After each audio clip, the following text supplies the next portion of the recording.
आणि यानंतर बातमी सांगलीमधून आहे। सांगलीतल्या म्हैसाळमधील गर्भपात प्रकरणी डॉक्टर बाबासाहेब खिद्रापुरेंच्या भारती हॉस्पिटलमध्ये कसून चौकशी केली जाते। जिल्हा शल्यचिकित्सक विभागाचे अधिकारी हॉस्पिटलमध्ये दाखल झालेत।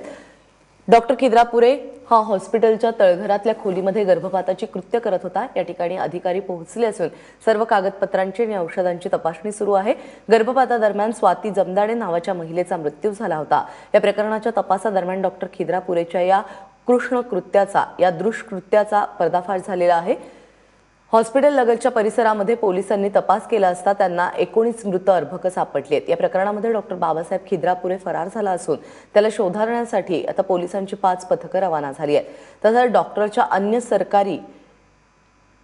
सहकारी आणि कंपाऊंडरकडे देखील कसून चौकशी सुरू आहे।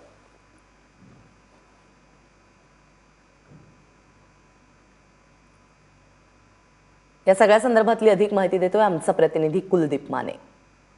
सांगली जिल्ह्यातील म्हैसाळ गावामध्ये गर्भपाताचं मोठं रॅकेट उघडकीस आलंय।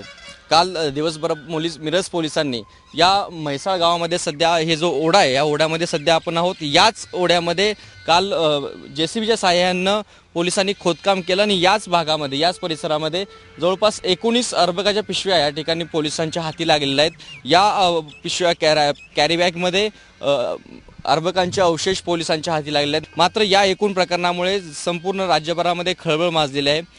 काही दिवसापूर्वी एका महिलेच्या गर्भपातादरम्यान मृत्यू झाल्यामुळे हा संपूर्ण प्रकाश उघडकीस आलाय। त्यामुळे म्हैसाळ गावामधील डॉक्टर खिद्रापुरे यांचं हॉस्पिटल आहे। या हॉस्पिटलमध्ये गर्भपाताचा प्रकार होत असल्याचं उघडकीस आलंय। त्यामुळेच याच्या अनुषंगाने पोलिसांनी अधिक तपास केला आणि जो एक संशयित आहे या प्रकरणामधला या संशयाला ताब्यात घेऊन हे सर्व ज्या ठिकाणी जी काही अर्भक पुण्यात आली होती या अर्भकांचा शोध या ठिकाणी घेण्यात आला आणि त्यात पोलिसांना यश आलं आणि काल हा सगळा जवळपास 19 अर्भक सापडल्यामुळे याच्यामागे एक मोठं रॅकेट असल्याचा पोलिसांना संशय आहे।